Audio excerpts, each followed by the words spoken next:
you just discuss for a moment the ramifications of what you pull out when you are doing the drilling into the Marcellus shale? And again, this is only stuff that I've heard about the radioactive nature of the materials and dumping in landfills and what type of environmental effects that has. You know, I was going to put a slide in my presentation on that exact topic. I'm not a nuclear engineer. I can give you the John Holko interpretation, and everybody's familiar with radon and naturally occurring radioactive materials.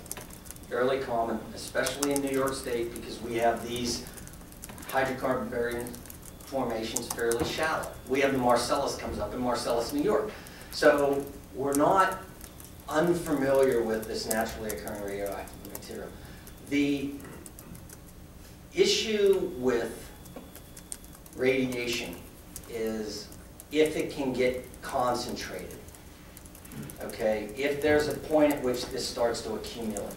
So in dealing with it, I can tell you for a fact, in dealing with it with drill cuttings, which are the rock we bring out, as well as the flowback fluid. I know one of our partners in this disposal well project is a group in Warren called Warren Waste Treatment Corporation. They've been handling fluid disposal for years now. They, on site, on at their facility, they're required to test for radiation. This is on the fluid side. And the only time their detectors have gone off had nothing to do with the material being hauled. It always had to do with a guy that went in for a heart test and he had barium, and they, barium in your system, and basically that's how they monitor it.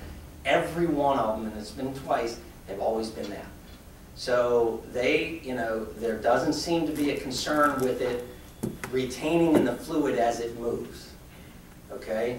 So as it sits in a tank, and then most of the tanks are open to the air, if there's any residual radiation being emitted, most of it basically goes off. The cuttings, same thing. They have been siting testing equipment at either at well sites or at disposal facilities, and they have no indication of issues. So the radiation levels that are out there are basically below detectable levels or below problem levels. Tim may want to add something to this, but I think if there's a radiation issue, I can tell you from an operating company's perspective, there are laws, handling, and requirements that will basically kick in that will minimize and eliminate problems with radiation. So I don't see it as something that's going to come out and haunt us. We already have both the federal government and the state governments have handling requirements for any radioactive materials, and those would apply to anything. And in New York's protocol on testing, we're actually going to be, I don't know exactly how it's going to come out because this document's not final, but they're going to require on-site radiation testing to make sure that level of radiation is below background and below any issue level. And I will add to that that the Pennsylvania Department of Environmental Protection does have data on radioactivity of drill cuttings as it's hauled to the landfills. I didn't review it before I came to this, so I can't give you. If you search Pennsylvania DEP radioactive drill cuttings, you'll find it somewhere on the internet. But that data is there, and to summarize that, it's almost exactly what John said. Yes, it was detected, but it was detected plus or minus the same concentration we expect to see in background where we live and work and breathe. And it was certainly below any sort of action level concentration. Concentration is a good word for describing radioactivity, milligrams per year. To pile on also to what John said, I had a medical procedure done, and as soon as I had that done, I took up my pickup truck full of scrap metal to Owego, New York. Didn't even think of it. All the bells and whistles went off, and hey, this guy's hauling in radioactivity. And we finally figured out it was from a medical procedure that I had done, and I felt stupid. So perspective, medical procedure, we dose ourselves up with so much of it. What we're talking about from these drill cuttings is so much less than that, based on the data we have now. That, as John said, right now it's not a concern. The gentleman over in the back. If New York State doesn't get its act together and continues to delay the impact statement, the supplemental impact statement, for another, say, 2 years, they are suggesting, how long before companies like yourself are going to decide it's not worth it to stay here and wait for New York State to get on board? I've almost made that decision on any new drilling. My biggest dilemma right now is I have a tremendous amount of assets in the state that are basically being taken away from me, and I'm trying to, correct that, and that'll probably be dealt with in the courtrooms. But I think there are different size of operators and companies that look at New York, and you have the big multinational companies and international companies that they can go to South America just as easy as they can come to New York. So the idea that people are going to rush here, or well, it's going to be here forever. Economics and opportunity are time related. This forever is a very false statement. I've seen my business go from 65 employees to 20 to 12 to 5.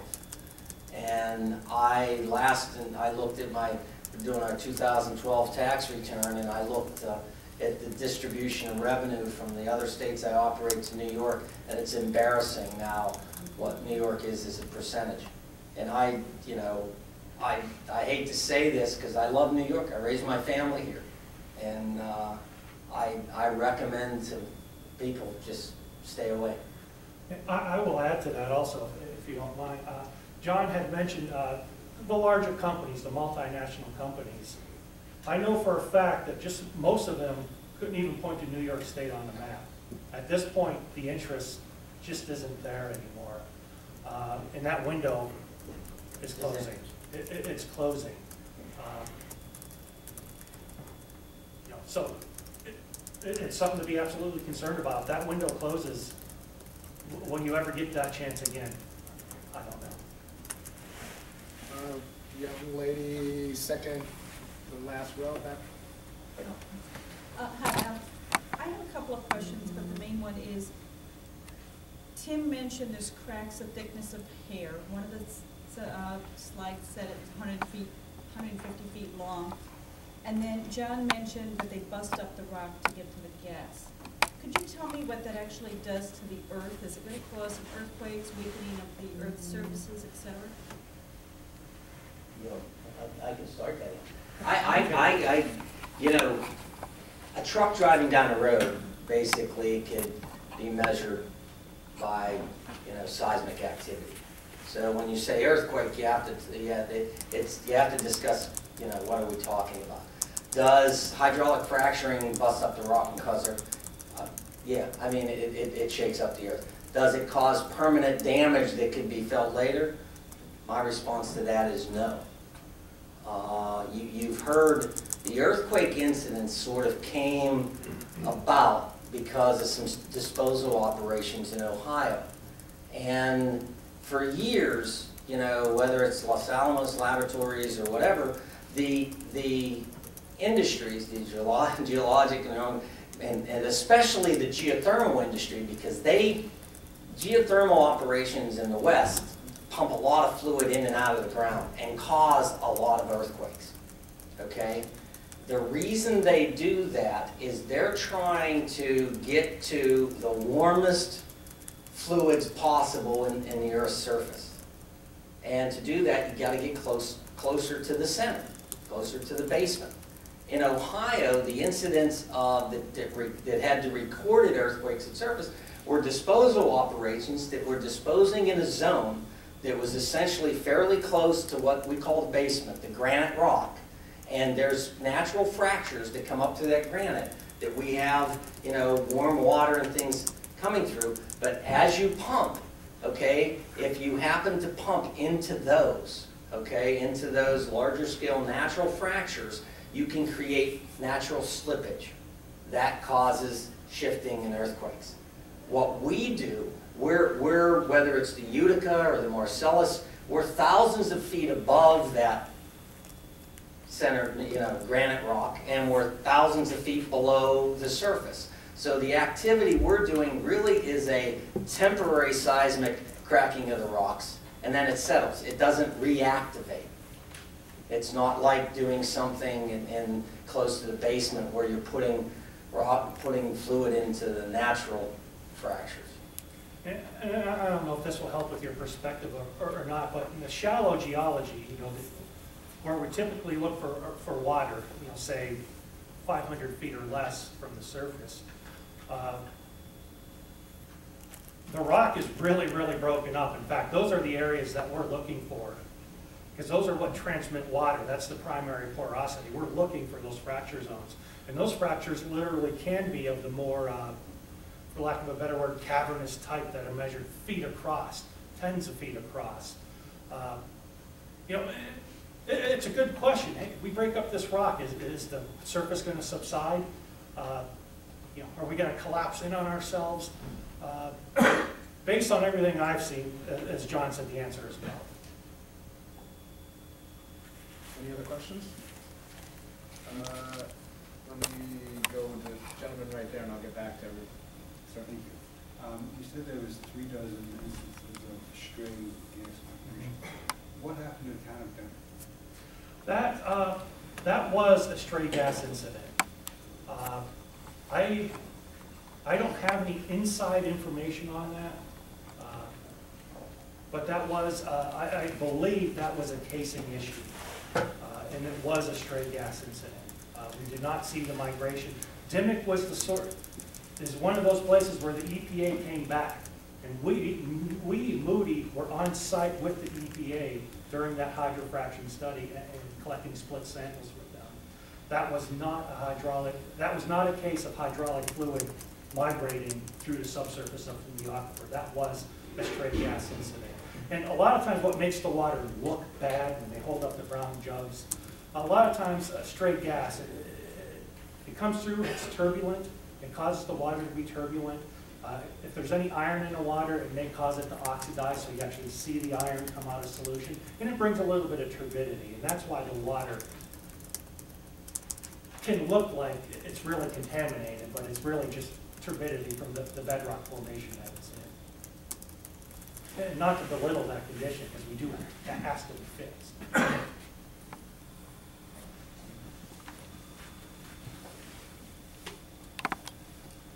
Cliff Crouch. I obviously get a lot of people talk to me and call the office and so forth, but as I've related, we've done it in New York State with fracking for a number of years, and granted they're vertical wells, and some of the people that are against it, they pop right up. So, yeah, and that's a different process. And I've always maintained, no, it's the same process, basically. Is there really any difference, different pressures? Or, I mean, yes, you use a lot more water, and I explained that to them, but from what I've been able to find out, it's really basically all the same. Am I correct in saying that? Yeah. Yeah, so you're right. I mean, essentially, I did, in my earlier career, we did the well on St. Bonaventure, the Marcellus, actually Geneseo well that was completed on St. Bonaventure University's campus. We did it with a foam frac. It was basically water and nitrogen.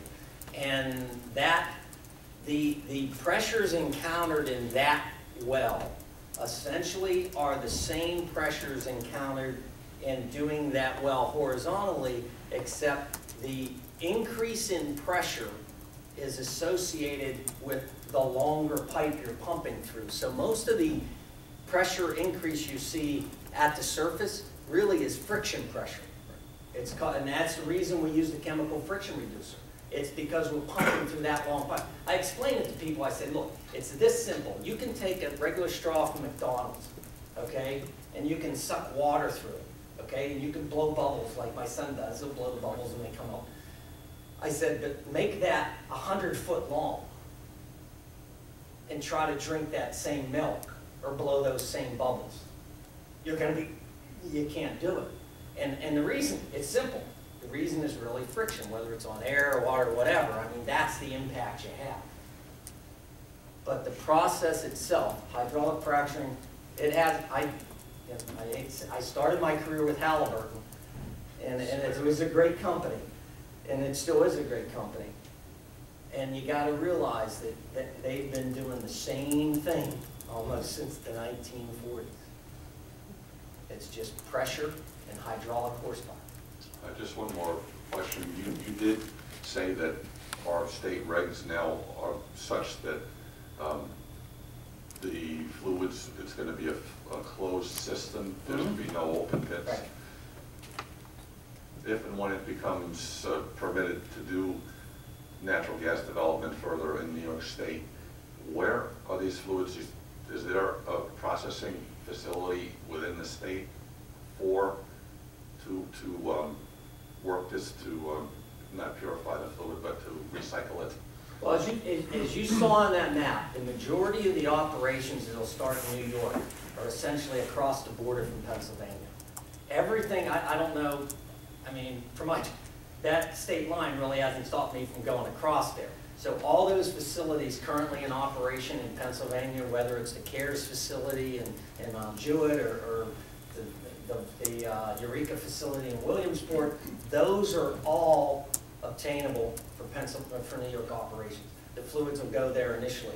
What may happen is if the industry grows to sort of a level in New York that makes it feasible, some of those facilities will be constructed in New York.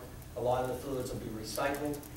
There's no reason those fluids that need to be disposed of can't go to Ohio. They can't go to my disposal wells in Pennsylvania.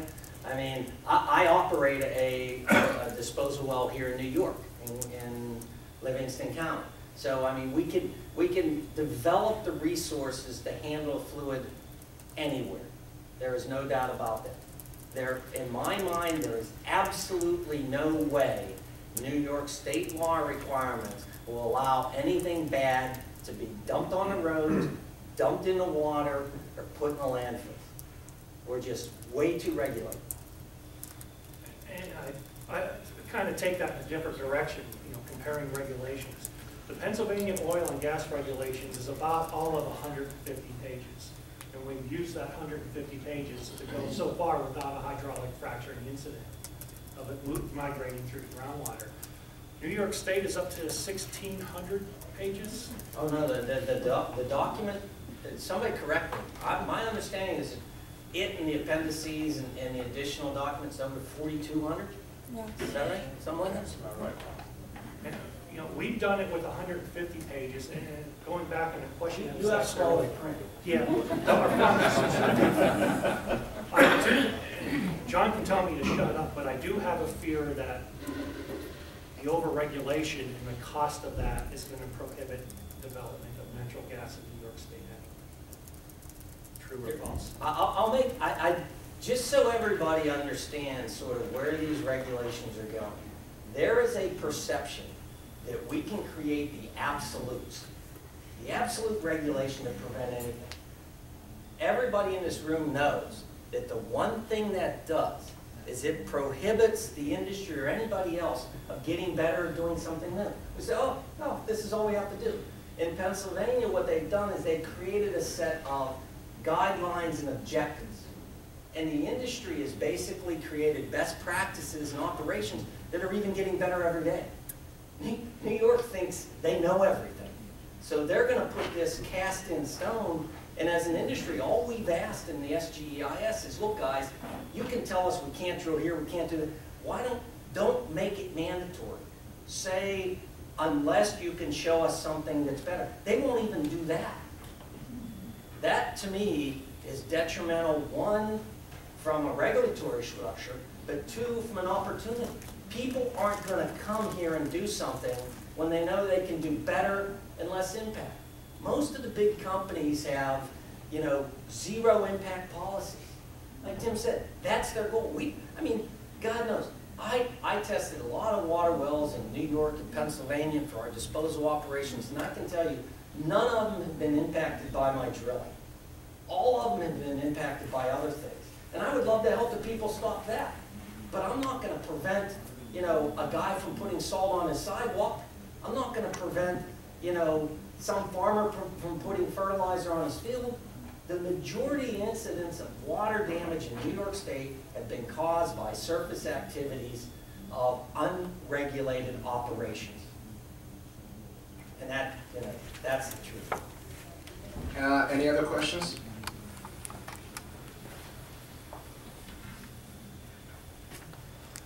Hi, I was just wondering, how long will a typical well produce gas for? So, you know, let me see if I can go back to this. Where all that- Those are the slides I took out. See, that's a little frac job, that's a big frac job. I figured you guys didn't want to see the fun stuff. I can get to this slide. In this presentation right here, you see how the initial production of a well is a fairly steep decline, and then it starts leveling out. These are actually days, number of days. That's only a little over a year for that curve. You can see it's almost starting to flatten. So at that point, I mean, I think these wells, I think 20 years is a conservative number. That's my opinion. I had a friend that worked for, at the time it was Equitable Gas Company, not, I think it's EQT, but this is back in the early 80s. And they had a bunch of shale wells that they drilled vertically in West Virginia in the 1930s. Okay, so this is 1980, and Don's a reservoir engineer evaluating the reserves on these wells. They're still producing. They had already produced all the reserves that this company had on the books for them. So they asked Don, well, we want you to evaluate. He says. So he just took the original numbers and put them back on because they literally were flatlined. And the one thing about these shale formations is that we've discovered, and the ability to contact all this surface area, is the reservoir is huge. The numbers are just, you know, the magnitudes are multiples of where we're at. So, you know, 20, 30 years, I don't think that's an issue. Right over here, I know you were waiting. My question is, I've heard of a company that is called Gas Frac, and I believe that they use liquid propane instead of water. And I was wondering if you're familiar with that and what your thoughts are on that. I can give you my thought. Yeah, I'm familiar with it. There's numerous reasons to do it. Part of the evolution of this business is, remember, I've done stimulation treatments with carbon CO2. I've done them with nitrogen. I've done them with foam. I've done them with water. I've done them with, you know, jailed water. I've done them with, you know, all different kinds of gels. We've done them with oil. We've done them with diesel fuel. We've evolved to basically match the fluid to the reservoir we're stimulating. What seems to work in these really, really old rocks, okay, is water. It's efficient. It's, you know, in a relative sense, it's not that costly, and it's fairly easy to handle. The gas frac, the propane frac, I believe truly has the places it works. I think when you look at the Bakken, you look at some of the oil plays where you're dealing with a more liquid environment, I think the propane will work well. I think in this old dry rock, I know our instance in Wayne County, we drilled the well on an oil-based fluid, a mineral oil-based fluid. And we actually coagulated the cuttings and gummed up the formation. I don't think that kind of fluid, if you pumped it back in the rock, would give me the right performance I want out of a fracture. So, you know, I like the concept of people trying different things, especially if it could, you know, if you're not going to use a water source that you may not have, and if you can recover the stuff you're putting down, it comes back, turns into gas, you can sell it again. I like the idea. I just think it's going to be, it's already been tried in Marcellus. The results haven't been, you know, they haven't been that great. So, you know, I don't think it's full-fledged going anywhere. I think, in our instance, I think in some of the shallower formations, and some of the, I think, the rocks we're talking about, I think we may end up using a foam or more gaseous type environment. I mean, we also used CO2 in an environment where you have layered shale in limestones, and the CO2 actually turns into an acid, and it helps to integrate the limestone so that you have better fracture creation. It truly is, believe it or not, guys, this is a science. It really is. When you are using these other stimulation fluids to frack a well, you still need to use the chemicals that you're adding, you know, the anti-scalants and that sort of thing? They're all used specific to what you're putting in. Like I said, what you saw up here was a presentation of the common practice today that's working the best. So what they're doing is they're adding the friction reducers. I mean, those are going to have to be added regardless. Okay? The other thing that's worked in our favor with water is we're dealing fairly deep a long way out. So you got to remember, we have to apply a pressure, you know, 7,000 vertical feet, 14,000 foot total length from the surface. Water actually provides hydrostatic pressure. So even if you didn't pump on it, because it's 7,000 feet deep, it's applying 3,500 psi of pressure, give or take. So what you have is if you go to the gases and the other types of fluids that may have less of an impact, you end up dealing with much higher pumping pressures, much higher surface conditions that create what we in the industry consider as safety conditions. I mean, the nice thing about it's sort of like if you're hydraulic fracturing, okay, and you're using water and the wellhead breaks, okay, it's like a hydraulic jack. When you release the pressure, it just stops. Okay. I've done some work with foam, where you have energized foam using nitrogen.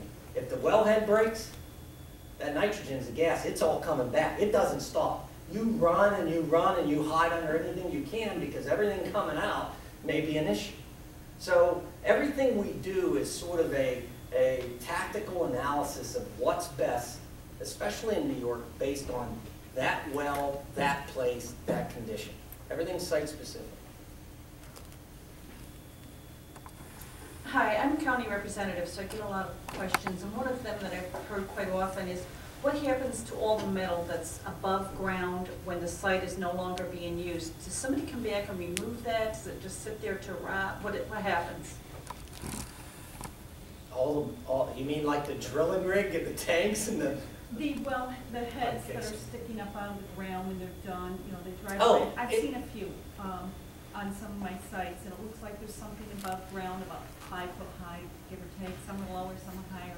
New York, the way it's handled in New York is the operator's responsible through the plugging and abandonment of the well. Okay, so if the well becomes non-operating and it's done, you're done producing gas out of it, essentially what you're required to do is abandon that well through a cementing practice. And then, depending on whether you're in farmland or woods or whatever, what happens is we cut all that material off 4 feet underground and fill that up with cement. On top of this, we're required in New York State to say this. We'll use this one as the example. Say this is what we cut off to. We're required to weld a plate over top of this and put the API number and information on that plate.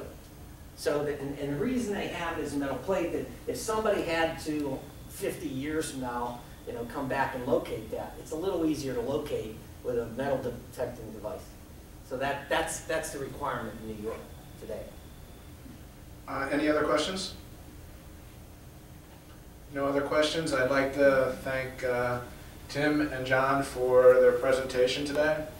I think, you know, John, you raised a good point. $11 billion is what the estimate is as to how much this industry can generate. I can tell you I spent a day yesterday in Albany with a number of SUNY presidents who were worried, and I believe the Senate actually is going to help them out with this. As we try to save the downstate medical colleges, the SUNYs have been told they're potentially going to have to take a 4% hit on their budget.